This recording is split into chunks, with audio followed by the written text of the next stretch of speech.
Bienvenidos a Confesiones de Familia, el canal donde las historias más profundas y verdaderas de la vida cotidiana encuentran su voz. Aquí no hay guiones perfectos ni finales fabricados. Solo personas reales, decisiones difíciles y momentos que cambian una existencia para siempre.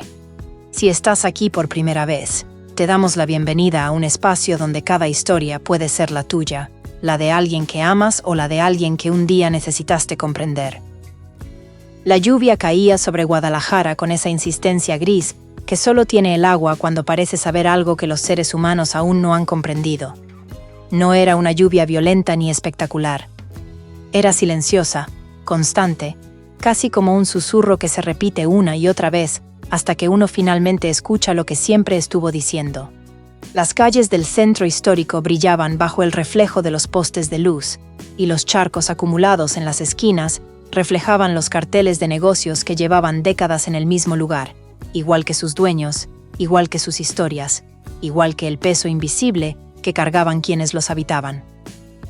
Emilia Vargas Reyes caminaba por esa misma calle desde hacía más de 30 años. Conocía cada grieta del pavimento, cada esquina con olor a tacos de canasta, cada panadería que abría antes del amanecer y llenaba el aire de un aroma dulce que por un instante podía hacer olvidar cualquier preocupación. A sus 58 años, su cuerpo recordaba ese trayecto con la certeza automática de quien ha repetido el mismo camino tantas veces que ya no necesita pensar para recorrerlo. Los pies simplemente saben. El cuerpo obedece. Y la mente, mientras tanto, vuela a otro lugar. Aquella mañana, sin embargo, algo era diferente.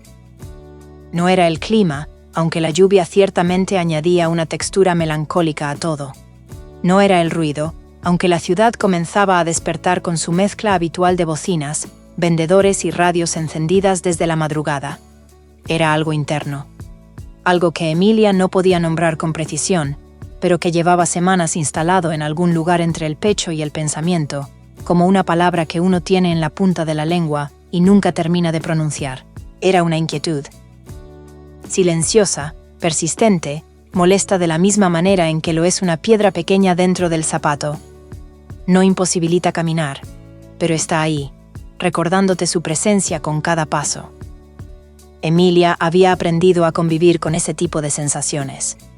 La vida le había enseñado, muchas veces y de maneras dolorosas, que las molestias del cuerpo podían ignorarse si la agenda del día no dejaba espacio para atenderlas. Y su agenda nunca dejaba espacio. Nunca había dejado espacio.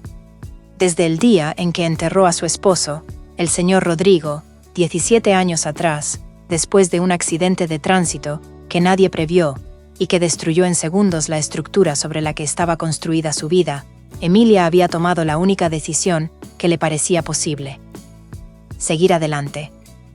No como un acto de valentía consciente, sino como el único movimiento disponible cuando el dolor es demasiado grande para mirarlo de frente.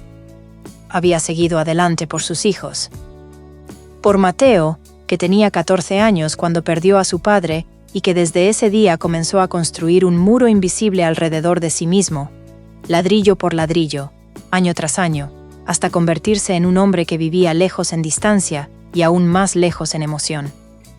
Por Clara, que tenía 11 y que lloraba de noche en silencio creyendo que su madre no escuchaba, pero Emilia escuchaba todo, y ese llanto se le grabó en el alma con la profundidad de una cicatriz que nunca cierra del todo. Por ellos había trabajado doble turno durante años en la pequeña tienda de telas del centro, la misma que su esposo había fundado con sus ahorros y que ella se negó a vender aunque los números a veces no cuadraban y el cansancio amenazaba con aplastarla. Por ellos había comido menos cuando el dinero escaseaba. Por ellos había sonreído en días en que sonreír requería un esfuerzo sobrehumano. Por ellos había fingido que la vida era manejable, que el futuro era prometedor, que el dolor tenía fecha de vencimiento. Y durante 17 años, esa estrategia había funcionado. O al menos eso era lo que Emilia se decía a sí misma. Aquella mañana lluviosa, sin embargo, no había podido convencerse de nada. El mareo la había despertado antes del amanecer con una intensidad que no le era completamente extraña, porque habían aparecido episodios similares en las últimas semanas, siempre breves, siempre molestos, siempre ignorados bajo el peso de las obligaciones del día. Pero ese mareo era diferente. Se había levantado de la cama y el mundo había girado. Se había sostenido del marco de la puerta esperando que pasara. Había contado respiraciones. Había tomado agua. Había esperado. El mundo tardó mucho en dejar de girar. Y cuando finalmente se estabilizó, Emilia tomó la decisión que llevaba semanas postergando. Iría al hospital. No esperaba gran cosa. El hospital del seguro, con sus pasillos eternos y sus sillas de plástico azul gastadas por millones de personas que habían esperado en ellas con distintos grados de preocupación, le era familiar. Había llevado ahí a sus hijos de niños, con fiebres y raspones, y ese tipo de alarmas cotidianas que van construyendo la historia de una familia. Había esperado ahí noticias sobre su esposo después del accidente. Había salido de ese mismo edificio con un vacío en el pecho que nunca volvió a llenarse completamente. Esa mañana entró sola, como hacía todo desde hace años. Tomó un número. Esperó en una silla de plástico azul. Observó a las otras personas que esperaban a su alrededor. Una anciana con una bolsa de mano apretada contra el pecho. Un hombre joven que miraba el teléfono sin parpadear. Una madre con 2 niños pequeños que corrían entre las sillas hasta que ella los detenía con una palabra cansada. La sala de espera del hospital tenía ese olor particular que Emilia conocía bien, mezcla de desinfectante y algo dulzón difícil de identificar, un olor que la mente aprende a asociar con la ansiedad, con la espera, con la incertidumbre de lo que viene. Cuando llamaron su nombre, entró al consultorio con la expectativa razonable de que todo esto sería rápido. Que el médico le diría que era cansancio acumulado, estrés crónico, falta de hierro. Que le recetaría vitaminas y descanso, 2 cosas que Emilia sabía que no iba a poder permitirse, pero que al menos le darían la coartada de haber ido al médico cuando el mareo se lo exigió. El médico era un hombre de unos 40 años, con lentes de armazón delgada y una expresión profesional que no revelaba nada en los primeros minutos. Le hizo preguntas de rutina. Tomó nota con concentración metódica. Revisó los valores de presión arterial y frunció el ceño de una manera tan leve que Emilia casi no lo notó. Casi. Luego pidió un análisis de sangre de urgencia. Emilia esperó en la misma silla azul. Le tomaron la muestra. Volvió a esperar. El tiempo en los hospitales tiene una cualidad peculiar. Se extiende y se contrae de maneras que no responden a los relojes sino al peso de lo que uno lleva dentro.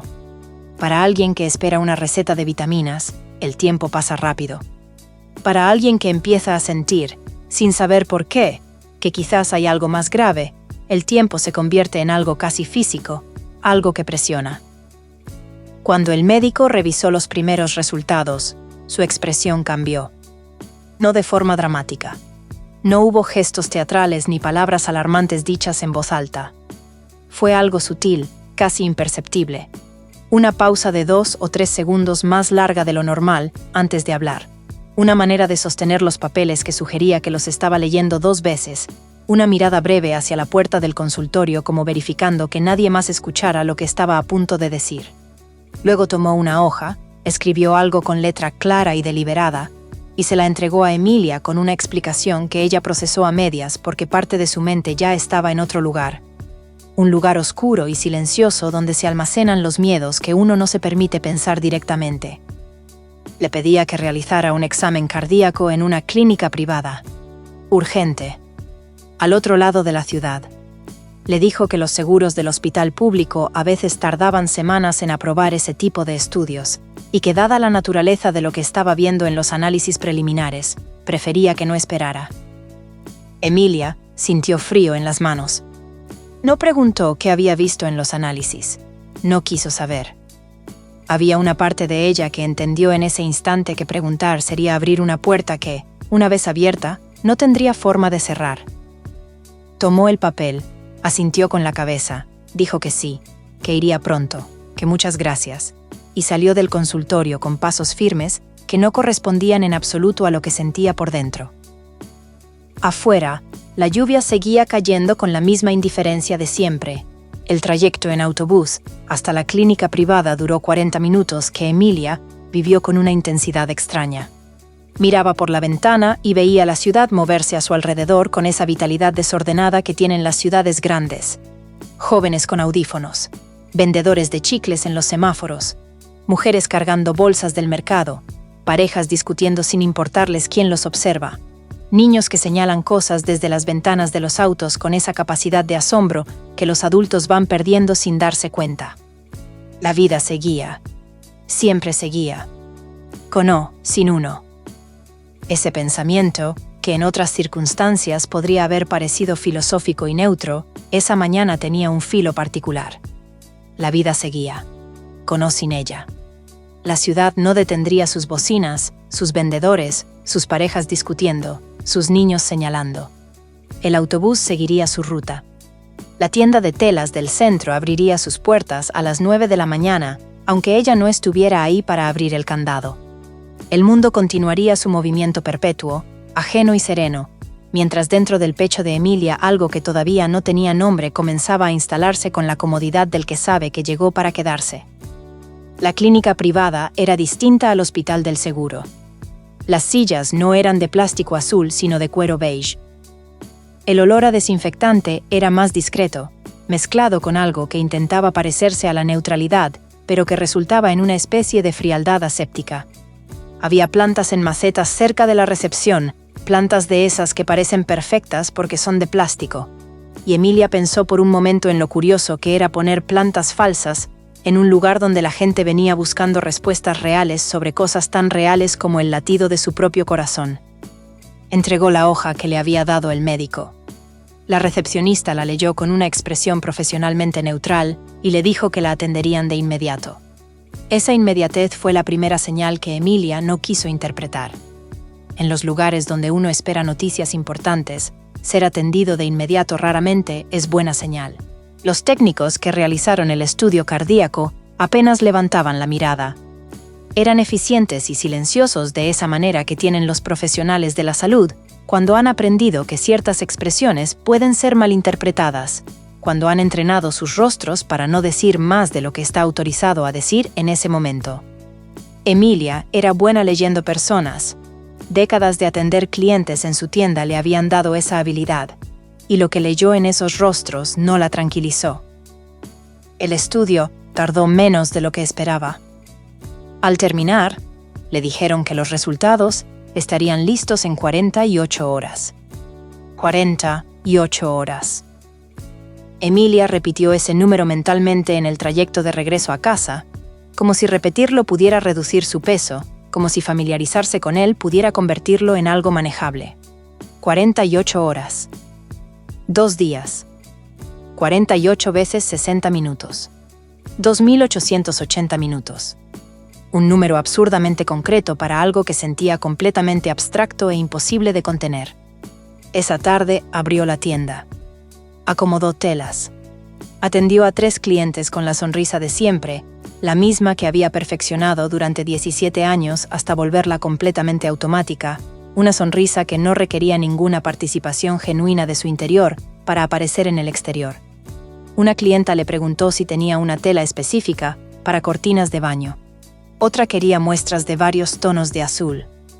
La tercera era una señora mayor que venía cada mes sin comprar nada en particular, solo a mirar y conversar, y a la que Emilia recibía con la misma disposición que a las que sí compraban porque había aprendido hace mucho tiempo que la soledad tiene muchas formas y que no todas pueden pagarse en metros de tela.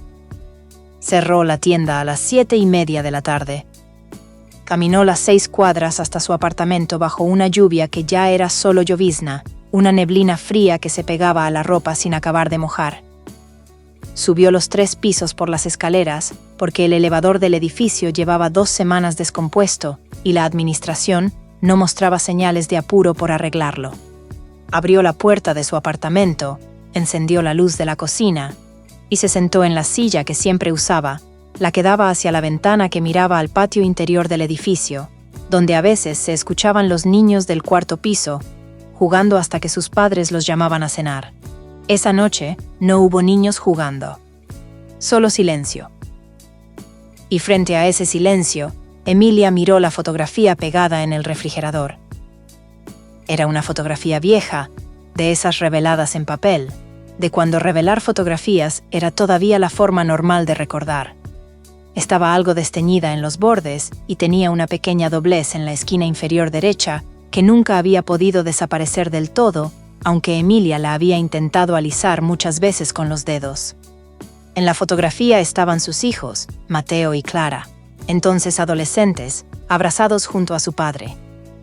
Rodrigo sonreía con esa sonrisa ancha que tenía, la sonrisa de un hombre que no sabía todavía que le quedaban pocos meses de vida, la sonrisa inocente y perfecta de alguien que cree que el futuro es algo que simplemente llega, que no hay que ganárselo ni protegerlo, que estará ahí cuando uno lo busque. Emilia llevaba 17 años mirando esa fotografía. La había mirado en las mañanas difíciles como recordatorio de para qué trabajaba. La había mirado en las noches de soledad como compañía silenciosa. La había mirado en los cumpleaños de sus hijos cuando ya estaban tan ocupados con sus propias vidas que a veces el mensaje de felicitación llegaba tarde o no llegaba. La había mirado cuando sentía que el cansancio era mayor que las fuerzas, y siempre le había dado algo, un impulso pequeño pero suficiente para seguir.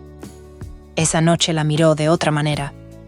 La miró pensando en algo que nunca se había permitido pensar con tanta claridad, que ella también era una persona en esa fotografía. No solo la madre que sostenía a los demás.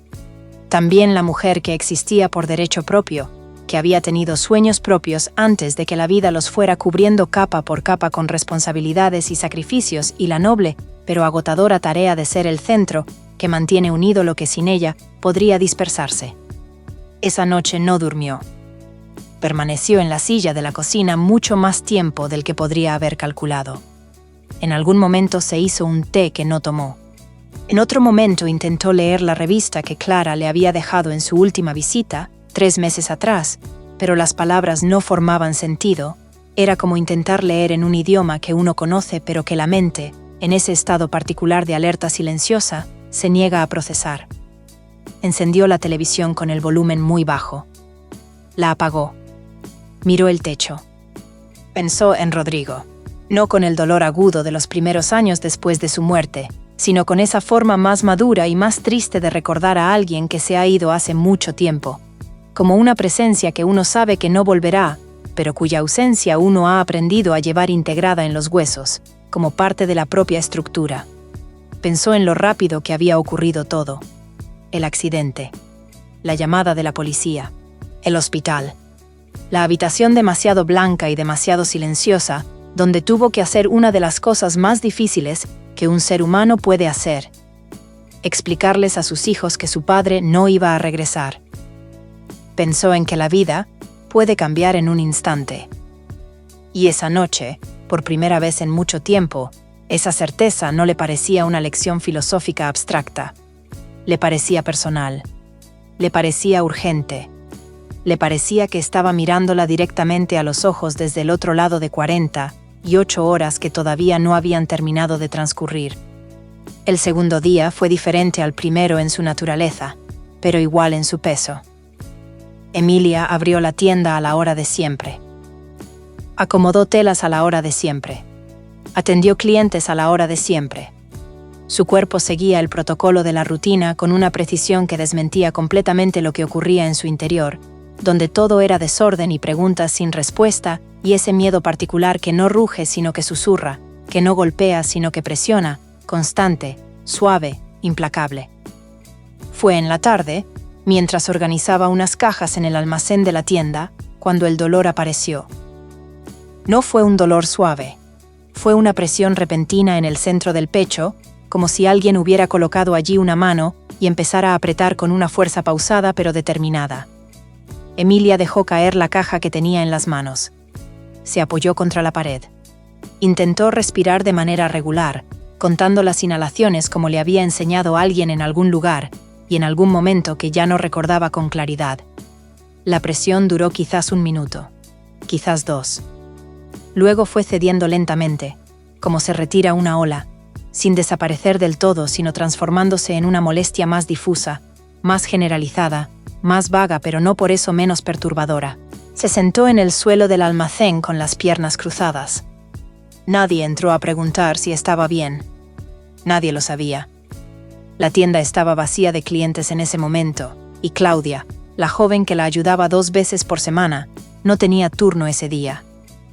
Emilia estaba sola, sentada en el suelo del almacén entre cajas de tela, con el pecho todavía molesto y los pensamientos moviéndose en una dirección que normalmente se esforzaba por bloquear.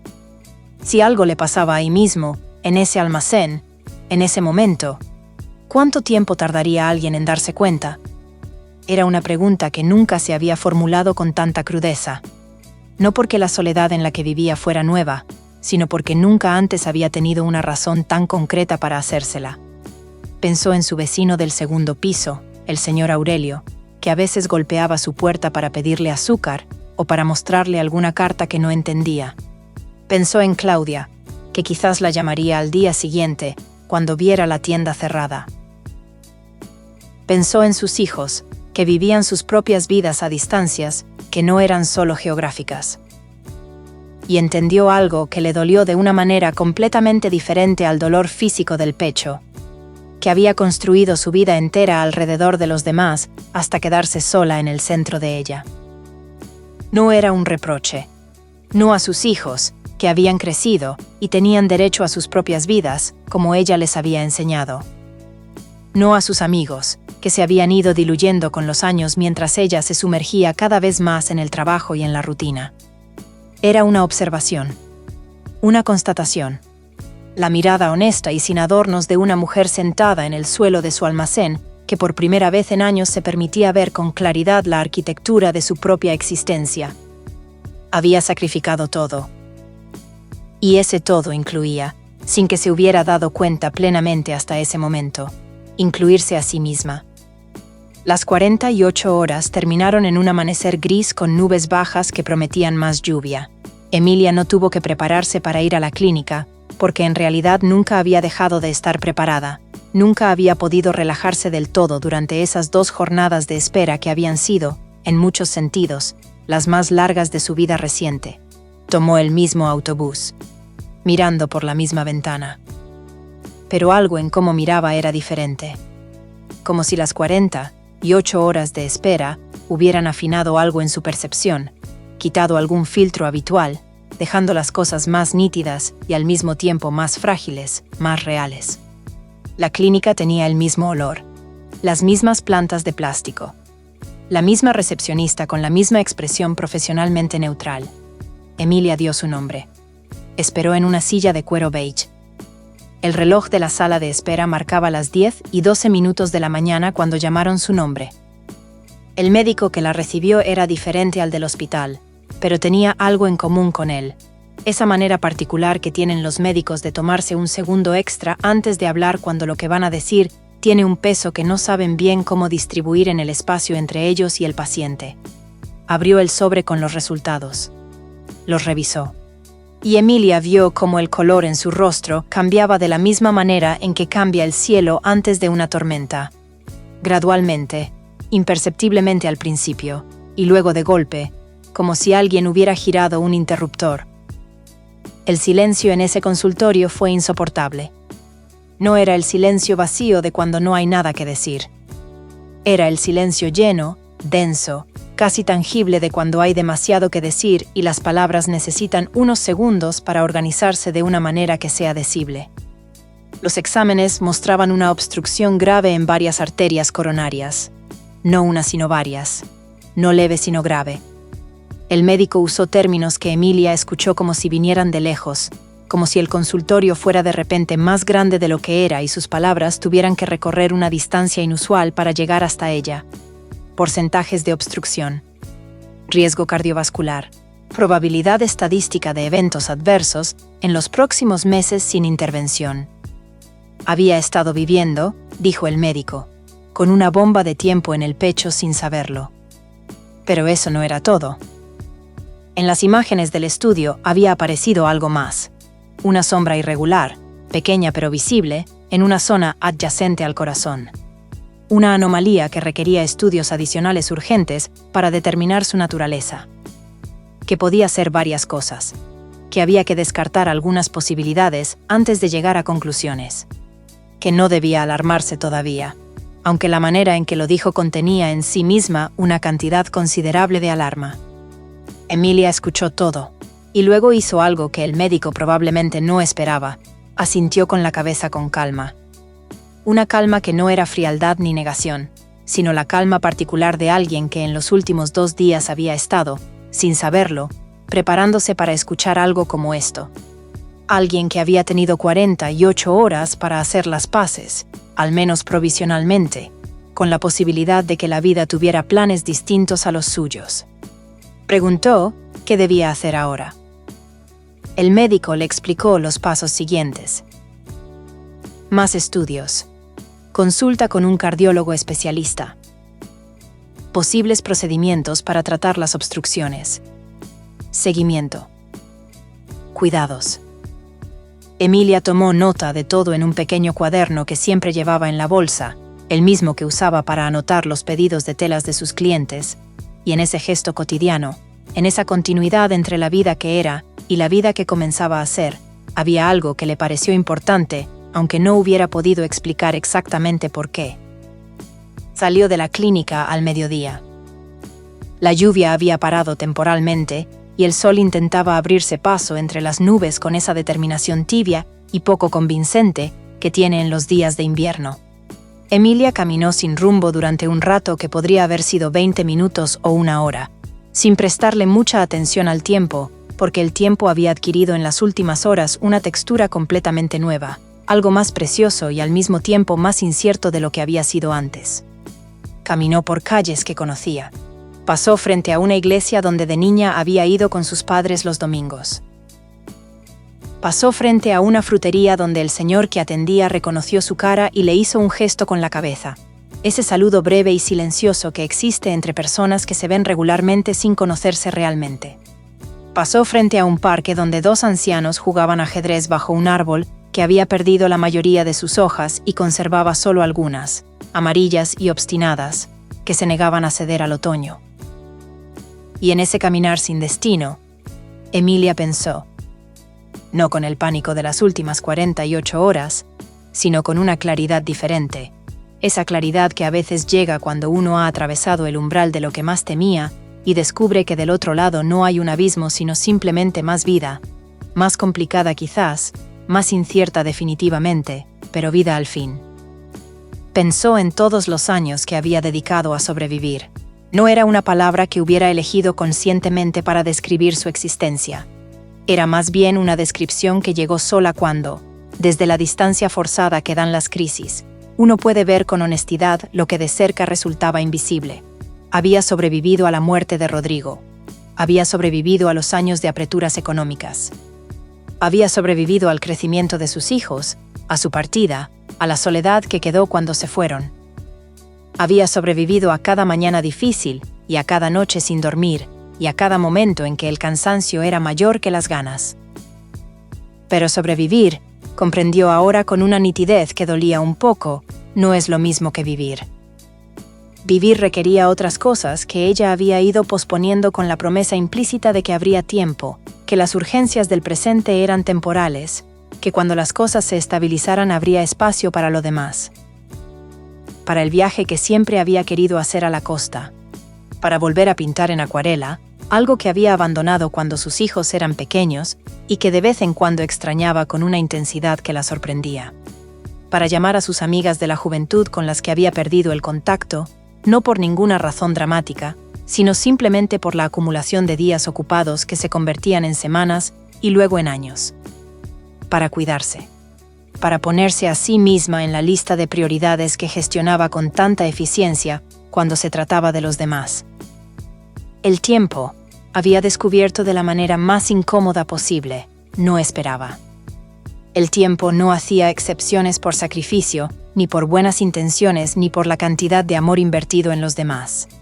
El tiempo seguía su propio ritmo, indiferente y constante, y los cuerpos lo seguían a su manera, acumulando en silencio lo que la mente ignoraba por ocupada, por asustada, por simplemente no querer saber.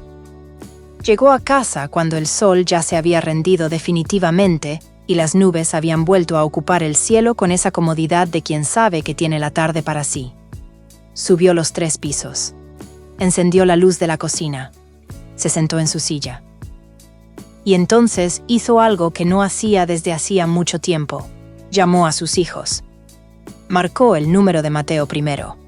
Mientras esperaba que contestara, sintió el tipo de nerviosismo que uno no debería sentir al llamar a sus propios hijos, y ese nerviosismo en sí mismo era información importante. Era el síntoma de una distancia que se había construido tan gradualmente que ambos habían terminado por normalizarla. El teléfono sonó 4 veces antes de que Mateo contestara con esa voz ligeramente distraída de alguien al que una llamada interrumpe algo. Emilia no le dijo lo del médico. No porque hubiera decidido ocultarlo, sino porque en ese momento lo que necesitaba no era la reacción de alguien que recibe una noticia difícil. Lo que necesitaba era simplemente escuchar la voz de su hijo. Hablar de cosas que no fueran urgentes ni graves. Recordarse a sí misma que había una vida afuera de los consultorios y las salas de espera y los sobres con resultados. Hablaron de cosas pequeñas. Del trabajo de Mateo, que últimamente le exigía más horas de las que debería. De un libro que él había empezado a leer. De un restaurante nuevo que había abierto cerca de donde vivía.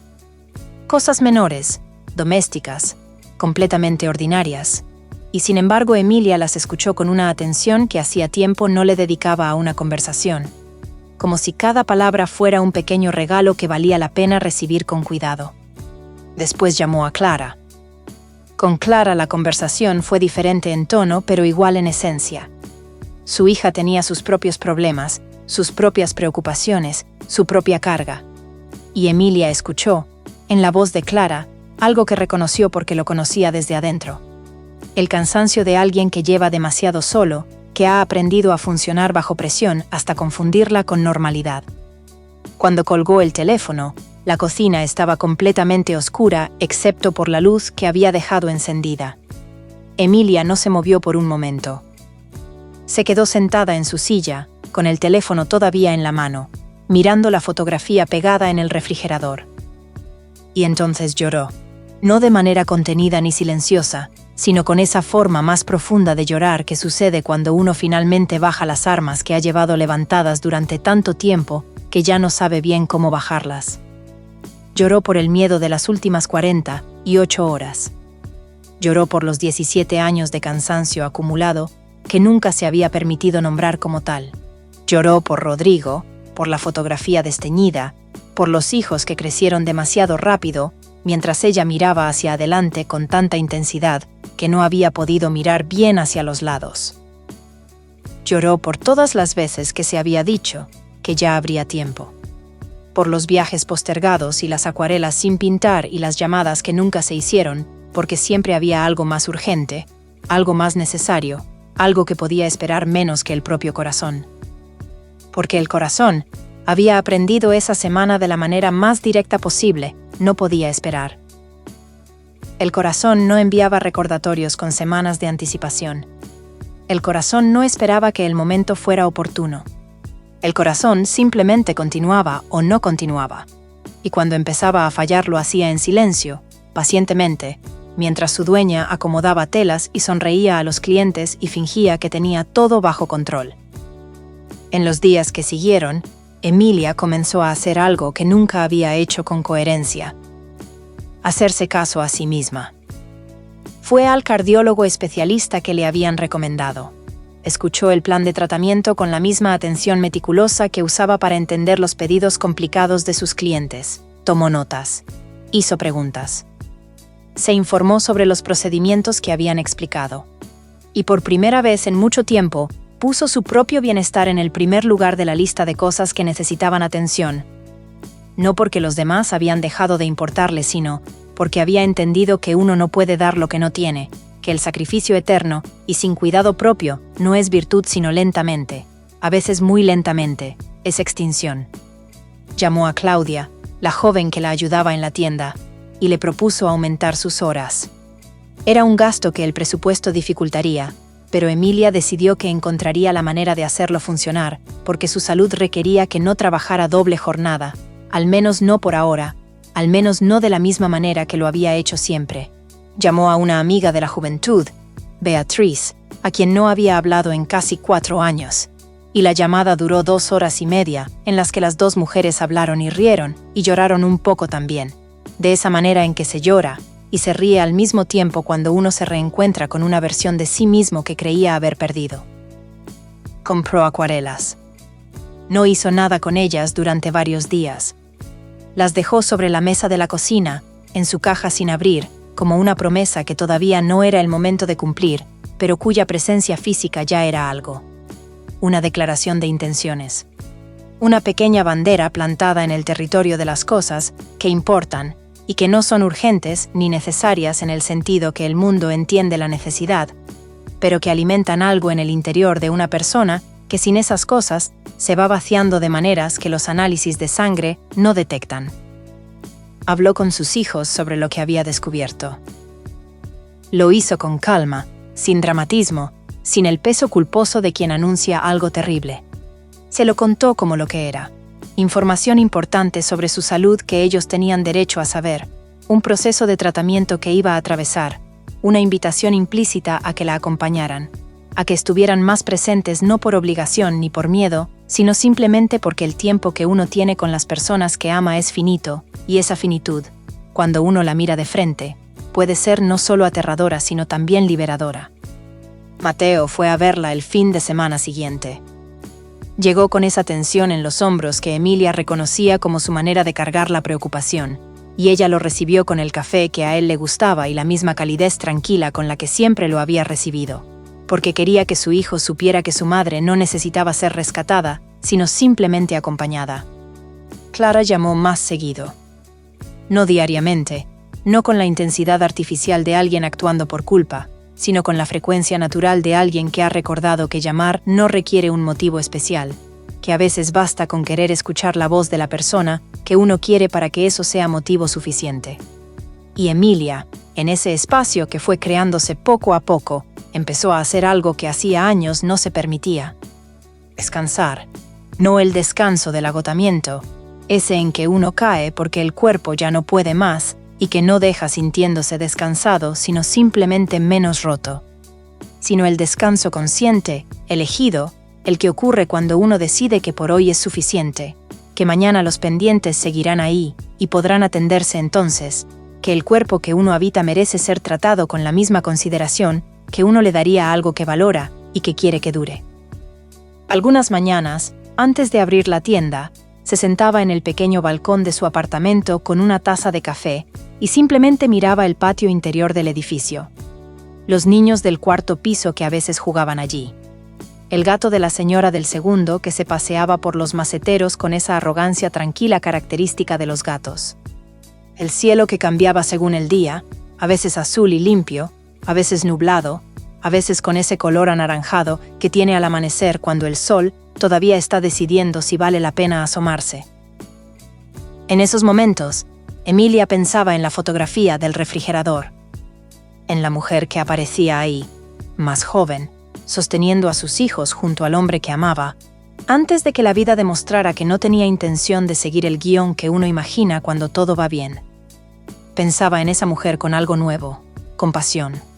La misma compasión que hubiera tenido con cualquier otra persona que hubiera atravesado lo que ella había atravesado, pero que durante mucho tiempo se había negado a dirigirse a sí misma porque había aprendido en algún lugar, en algún momento, que la dureza con uno mismo era un signo de fortaleza.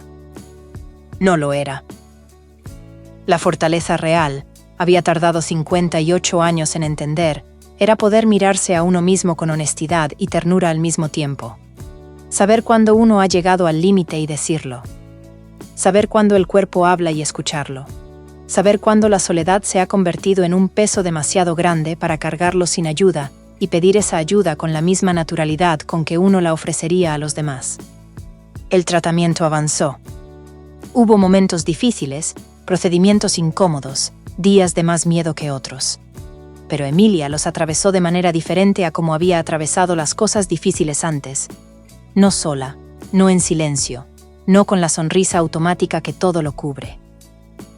Los atravesó acompañada, y en esa diferencia, aparentemente pequeña pero en realidad enorme, Había algo que se parecía mucho a la sabiduría que uno solo puede comprar con el tiempo y con el dolor, pero también, cuando la vida lo permite y uno está lo suficientemente despierto para notarlo. Con la segunda oportunidad que a veces llega disfrazada de una mañana lluviosa en Guadalajara, de un médico que frunce el ceño frente a unos análisis, de 48 horas de espera en las que la vida se detiene lo suficiente para que uno pueda, finalmente, verla con claridad. Hay cosas que el cuerpo dice mucho antes de que la mente esté dispuesta a escuchar. Señales pequeñas que se acumulan en silencio mientras uno sigue adelante, porque seguir adelante es lo que uno sabe hacer, lo que le han enseñado, lo que parece ser la respuesta correcta para casi todo. Y en muchos casos lo es. Pero hay momentos en que seguir adelante, sin detenerse a escuchar, no es fortaleza, sino una forma muy lenta y muy silenciosa de abandono. Abandono de uno mismo. Emilia Vargas Reyes aprendió eso a los 58 años, en una clínica privada del otro lado de Guadalajara, frente a un médico con cara de malas noticias y un sobre con resultados que cambió, no solo el diagnóstico de su corazón, sino la manera en que iba a relacionarse con el resto de su propia vida. Aprendió que el tiempo no avisa, que el cuerpo habla aunque uno no quiera escuchar, que la soledad que uno construye poco a poco alrededor de sí mismo, con los ladrillos del sacrificio y la abnegación, y la idea de que las necesidades propias pueden postergarse indefinidamente, es una construcción que eventualmente tiene un costo. Aprendió que llamar a los hijos no requiere una noticia grave, que buscar a los amigos no requiere una excusa, que comprar acuarelas y dejarlas sobre la mesa, sin abrirlas durante una semana puede ser, contra toda lógica, una de las cosas más importantes que uno hace en un mes. Aprendió que cuidarse no es egoísmo, que ponerse a sí mismo en la lista no es abandonar a los demás. Que el amor que uno puede dar cuando está bien, descansado, atendido, acompañado, es un amor diferente al que se da desde el agotamiento. Más generoso en apariencia pero más vacío en sustancia, como una lámpara que sigue encendida aunque la bombilla ya esté fundida, gastando energía sin dar luz real. Y aprendió, quizás por encima de todo, que la vida raramente avisa dos veces, que los mareos que uno ignora, los dolores de pecho que uno adjudica al cansancio, las noches sin dormir que uno normaliza, las preguntas sobre la propia existencia que uno pospone porque hay siempre algo más urgente, todo eso tiene un límite. Y ese límite, cuando aparece, puede tomar la forma de un médico que frunce el ceño, o de un sobre de resultados que un técnico entrega con demasiada seriedad, o de una silla de espera donde uno se sienta a solas frente a 48 horas que son en realidad una pregunta enorme disfrazada de tiempo. ¿Qué vas a hacer con lo que te queda? La fotografía sigue pegada en el refrigerador de Emilia. Ahora hay otra junto a ella. Una más reciente, tomada con el teléfono de Clara durante la visita del último fin de semana. En la nueva fotografía están los tres: Mateo, Clara y Emilia. Los hijos sonriendo con esa mezcla de alivio y afecto que tienen los reencuentros que se habían postergado demasiado.